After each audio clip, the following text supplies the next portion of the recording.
Okay, now what we have here is, I believe, Stan Redless, a 1931 Cadillac Cabriolet, 8-cylinder Cadillac.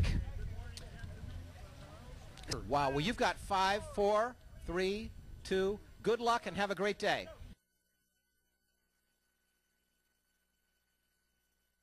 Here we have the 1936 Lagonda Rapide with Clive Doyle at the wheel. Good luck, gentlemen. Good luck, good luck. Wow. Here is Alan Baum in a 1955 Mercedes 190 SL. Okay. Go, go, go. Alan Baum in the 1955 Mercedes. Now this one's really pretty interesting, isn't it? Take a look at the door on that, folks. This is a 1955, same year as the 190 you just saw, only this is the other car we were talking about. It's the 300 SL, 1955 Mercedes 300 SL Gullwing. Jack D'Alessandro in a 1955 Jaguar XK140 drophead coupe. 2, 1, go. Have a good one, fellas. Looks like we got an Austin Healey. 1966 Austin Healey 3000.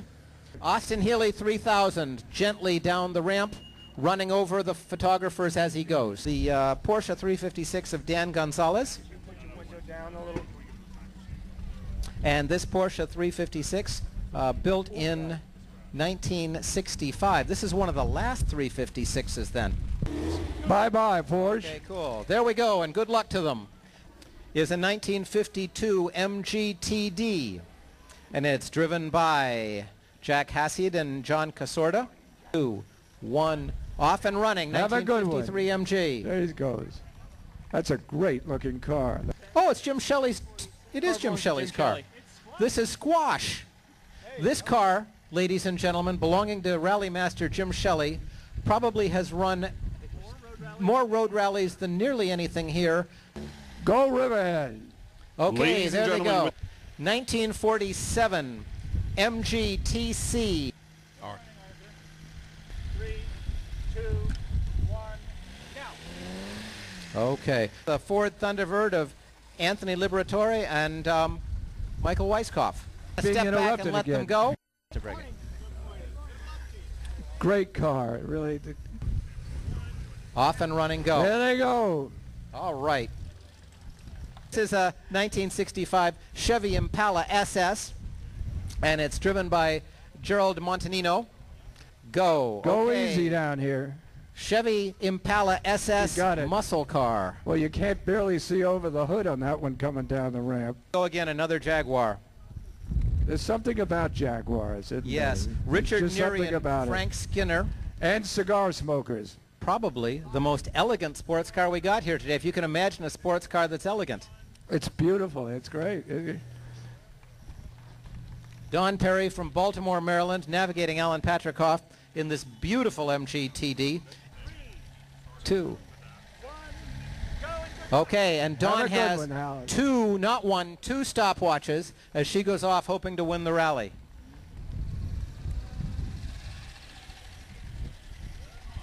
Good morning. Yeah. Okay. You have to wear goggles today because that's some windshield. There's a lot of room in between. 5, 4, 3, 2, 1, now. We've got here another MG. This is an MG. Look at the color. This is the best looking MG around. There you go. Go for number 1, John. Okay. Jaguar XK120s were the ones that they aspired to. Oh, boy. Look at this. Is that elegant or is that elegant? Gosh. It's a peach. Those things were well before anybody came up with safety issues, and actually Jaguar had to get rid of it. You were asking if Porsches were any other color but red. Yeah. And there is a silver one, and is that beautiful or what? God. 3, 2, 1, now. Bye-bye. Here comes the man who founded the Bridgehampton Historical Society Road Rally, Jeffrey Vogel, and Jeffrey is coming up in a 1964 Porsche 356 Coupe. Good luck, Jeffrey. Now this one's one of my favorites. Fred, you know what that is? Ah, there he comes. Allons enfants de la patrie. Will you look at the back seat of this thing? Go by. Think about that for a second, Fred. 2 cylinders, air-cooled, 600 cc's. My motorcycle is bigger. All right, now This here is we've red. got... Now, this is red. Here we've got Richard Weintraub and Steve Geller, and these guys may be the most serious rally team here. This, I think, is the last of our T-Series MGs today, by the way, Fred. And we've actually been able to see the evolution of them from Art Lang's TC up to this, which was the most civilized. Recent? And this one they made in 55 and 54. And this is what the Europeans call a pagoda-roofed Mercedes, and it's a 280 SL. Yep. Off they go. Running down the photographer at the bottom of the hill again. 1967 Austin Healey 3000. BJ8? BJ8. Have a great drive. Have a great one. 1965 Rolls-Royce Silver brother, Crown. oh, brother. And I'll bet it's at least as heavy as that Chevy. It sure must be. Every year a different Rolls. That's going to be my new hobby. A new Rolls every year. Would you like to adopt me? Is a Kaiser Darren. A Kaiser. And oh, my God. First of all, this is the first fiberglass sports car in the United States. And what we have now are the cars that are going out for the tour of the east end of the island. Come on up. Here it comes. Ford Roadster. Very good. Perfect. You going to put the top down? No. Huh? This is probably a flathead V8. Have a wonderful drive. And don't forget to return the car. It's probably not a lot faster than the Piper Cub that must be your other car. Fred, you must remember these things. It's a Nash. Oh, a Nash, remember? It's a Nash. But there was something about you could put the front seats down and, right? Yeah, that. They were reclining. They were indeed. Isn't that thing slick? Yeah. Is that top down? That top is as far as it goes. Is that as far as that goes? Oh, my God. As far as it goes. The Packard. A pink Packard. A red Packard with a pink lady. That's very good. A red Packard convertible. Perfect. Wow. Hello, Packard everybody. Caribbean. Perfect. Bye-bye.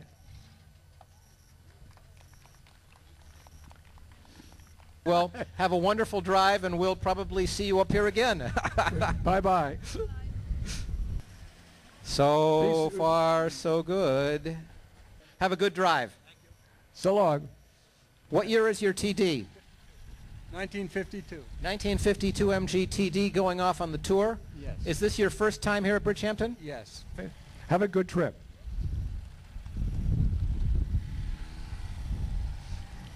Other Ford V8, but this one at least has the top down. What year for the Ford? 34. 1934 Ford V8. That's right. You will make it this year. You will make it this year. Just keep believing. He drove this thing down from the North Fork. From the North Fork. Did you drive it? You drove it over, didn't you? I usually do. No, but I have a car carrier this time. Why? I didn't have. Yesterday was too much traffic. Well, you know, we live on the North Fork where there's no traffic. Yeah. Ready to go? Yeah, go ahead. Off you go. There's Sam. Now, we got to ask. Oh, and he's got a whole new crew. Right. He's got a whole new crew, and with all due respect, this one's prettier. Honest. Okay. Because I must tell you, I like it a little bit better than the Spirit of Ecstasy on the Rolls-Royce that just came through here. Have a wonderful drive. Okay. Guys should be rallying. 1965? 1969. What model? It's a 365 GT 2+2, so 4-seater Ferrari. So it's a GT 2+, is that a GTC? No, GTC would be the same car. In Have a wonderful drive, and we'll see you this afternoon. Bye-bye. Thank you, everybody. That's okay, it.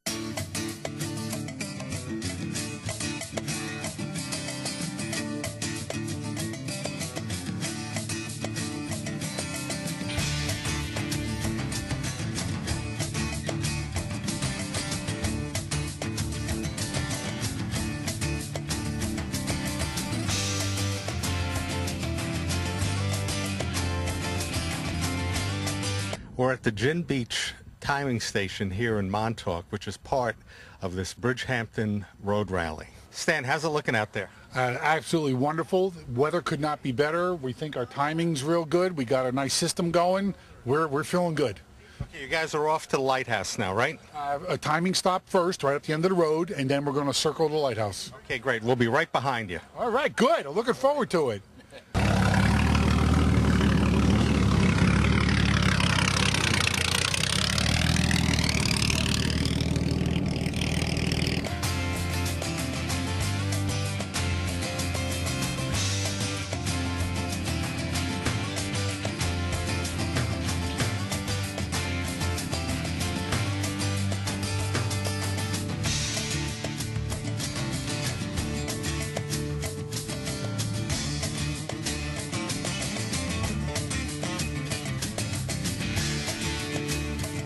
This is the timing device that picks up the bubble from the air hose there, and then he's recording it as a counter check, but these both go back to the timing review. And each driver has to pass at a certain allotted time Right. at this particular station. Right. Pierre, how's it looking for you out there? Excellent. You know, you're defending the honor of France today. I have a weight on my shoulders.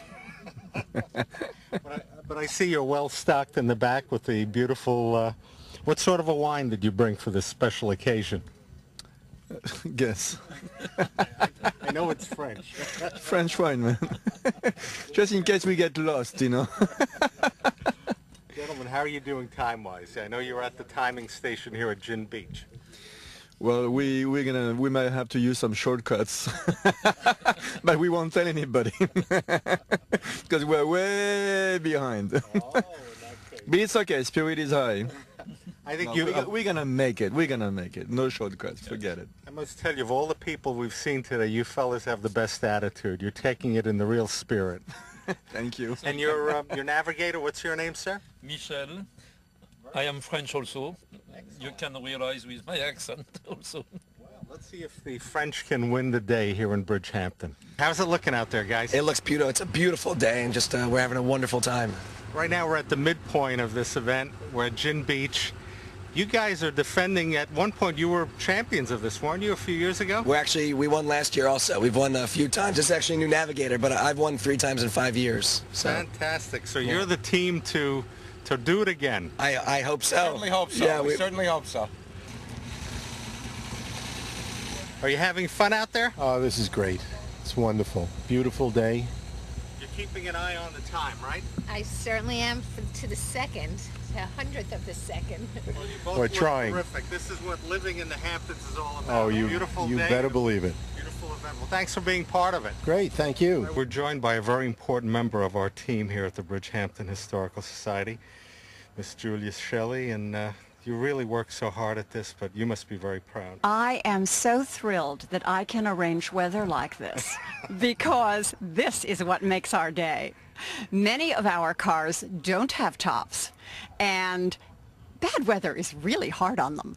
But with a day like this, they have a wonderful ride. Well, how lucky for us that the Shelley family is car enthusiasts, and this is really wonderful, the work you're doing for this event. Thank you very much. Jim, they're coming back. Yeah, they certainly are. They're still smiling. This was a great car. Does this say Nat? No, this is called a Kaiser Darren. Where did you lose the This is the one that's got the doors that slide into the front fenders.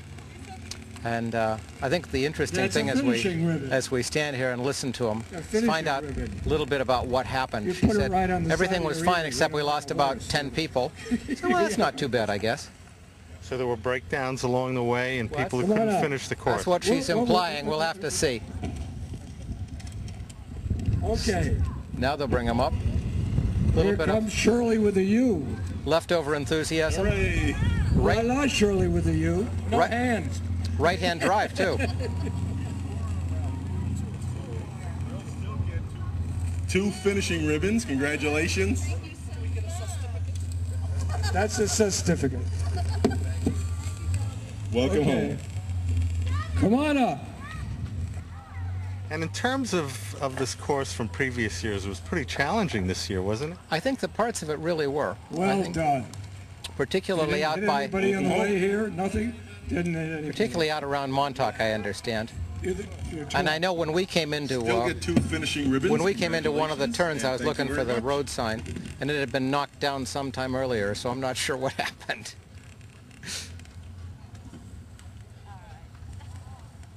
So this is our start and our finishing ramp. Our start and our finishing ramp.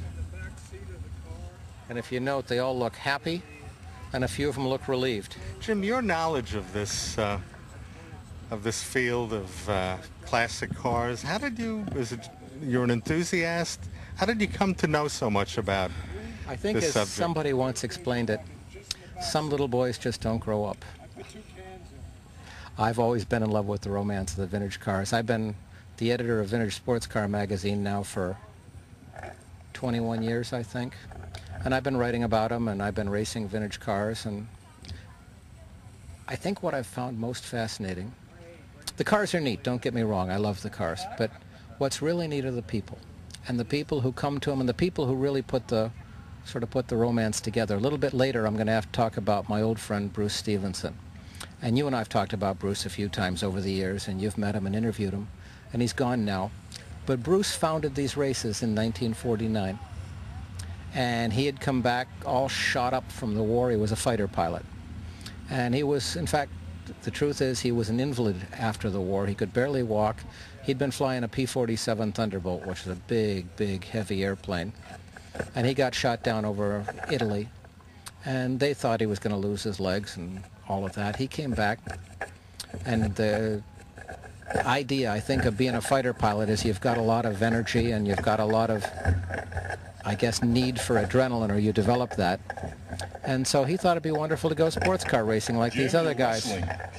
And he, our country, because he was an invalid, had actually given him a car because he could barely walk. He turned the car in on an MG. This is a true story. Turned the car in on an MG so he could go racing. And then he went out racing and had a marvelous time. And he was one of these guys, and so many of them were just bigger than life. And, you know, he raced for a few years, did very well here as long as the car didn't break, and the car always broke. Never really got away from this idea of enthusiasm. He never really got away from this idea of life is supposed to be fun. It's an adventure. Here we are in the Paddock area. Now, you know what it feels like to come back after a day of navigating this course. Just talk a little bit about that. Well, you know, you can be cute, I guess, and say, first thing you want to do is see if the navigator and driver are still speaking to each other, because that's always a good sign. And Ernie, there's truth in that, okay, because there's a certain amount of stress. We talked earlier about how this thing is scored and graded, and of course it's down to the 100th of a minute, I think.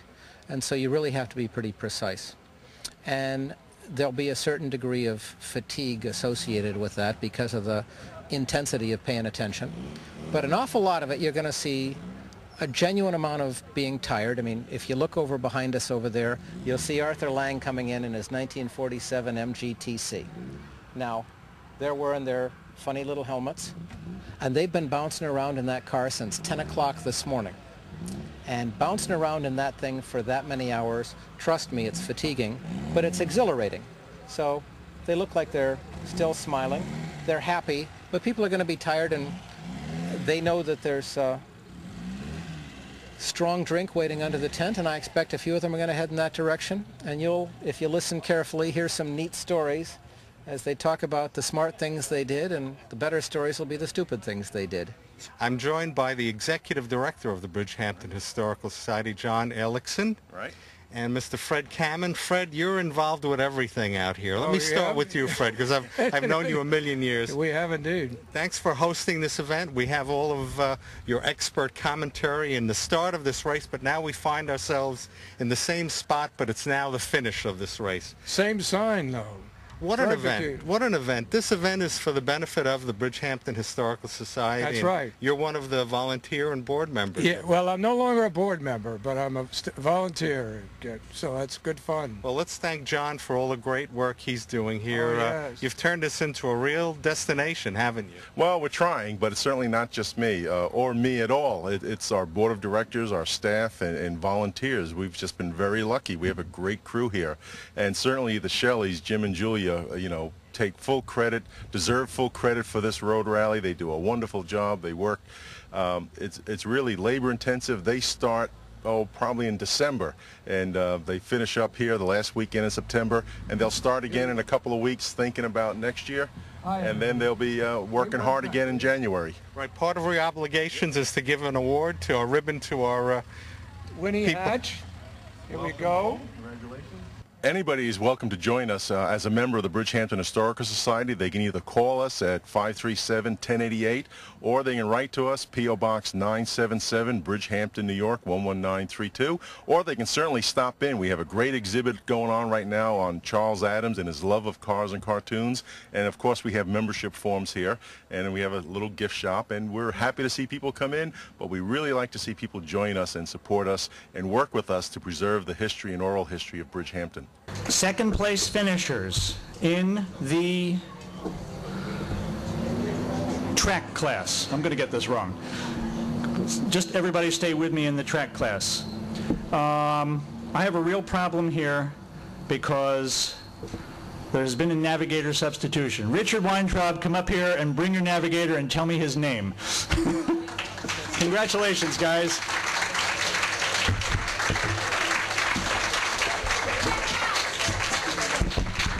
That's right. Stephen Geller. Stephen, congratulations. Richard, congratulations. Good work there, guys. Stephen, I'm very sorry. You've been introduced to me twice and I've forgotten you. Great, guys. You won for track class. How do you feel? I feel great. You know, this was Steven's first year, and I have to take the blame for not coming in first, which we're very happy with second place. There's nothing wrong with second place, but I really messed up a couple times. Steven was unbelievable, and I really am so happy to have him now as a navigator, and we're looking forward to next year. Stephen, as navigator, are you looking forward to doing this again next year? Absolutely. I think Richard, as the humble driver that he is, and the reigning champ that he is maybe giving me a little too much credit. A lot of this, this is teamwork, and we work well as a team, and you know, this race is a close one, and comes down to just very small amounts of time. That's the difference, and you know, the winners did a fantastic job, and you know, we're very happy with second place. We're hoping to come back next year and maybe take the crown from them and take it back, but you know, we're a great team, and we enjoy working together, and it was a great day out there, so it was a really fun afternoon. Congratulations, fellas. You brought style to this event. Well, thank you. And you're #1 in the style category. Right, we're looking forward to a big challenge next year. Thank you very much. We'll figure something out. Class. See, we're going to get this right by the end of the day. Surprise, and very good for a second year of competition. Car number 10, Jim Thorpe and Stephen Jury and the 62 Porsche. Congratulations, gentlemen. And you told me you didn't do very well. You know, I had to go back and double check this because you didn't do well. Congratulations. Thanks very much. Congratulations. Good work, guys. Have some awards over there from Stanley. Get your picture taken.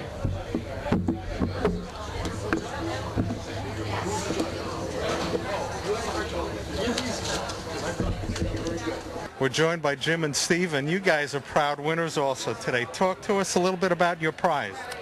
Well, it's our second year. I'm the driver. Steve Jury is the navigator.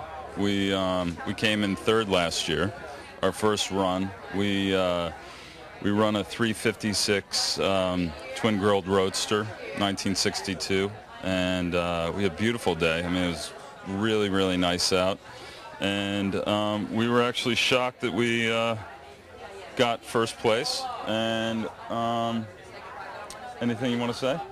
Yeah, there were about 2 or 3 times where we weren't speaking to each other for 5 minutes at least, but who's the navigator in this group? I'm the navigator. So that's the pressure job. Yeah, I'm the one getting car sick, trying to do all the addition and make sure we get to the place at the right time. But I guess we did it. We were surprised, but we put a lot of effort into it. It's something we concentrate very hard at, so we're pretty tired at this time of day. But we're very pleased to have and surprised to have come in first place. Yeah. It's a great course, but a challenging course. Will you be doing it again next year? Well, there's a lot of great competitors, people that have been doing this for 10 years, and we're definitely coming back next year. And Steve just bought a 1967 Camaro. So we may race that next year. We may put 2 cars in it or 1 car, but we will definitely be back. Well, look out for Jim and Steve next year, and congratulations, fellows. Thank you very much. So the grand prize winners in the 15th Annual 2007 Bridgehampton Road Rally, Peter Mole and Bill Sechrist again, 53 Jaguar.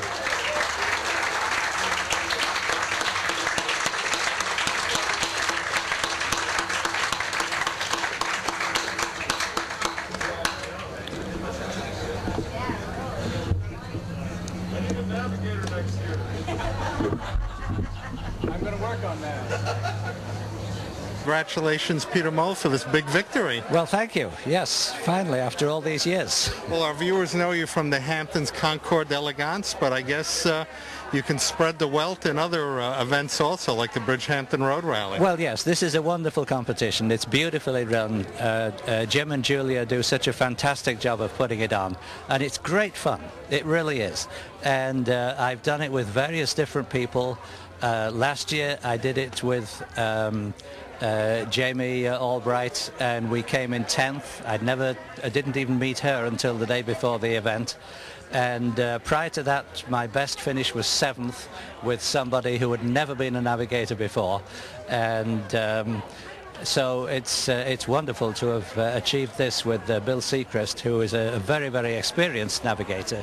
Otherwise, it certainly wouldn't have happened. Well, congratulations for our 2007 Bridgehampton Road Rally. We're going to wrap up the show. We've been here all day covering this event with our winner, Mr. Peter Mole, for WVVH-TV. I'm Ernie Shimizi. Could we see this great award that you received, sir? Of grand prize. First place, 2007 Bridgehampton Historical Society Road Rally. Continued success, and Peter, we will see you next year. Thank you very much.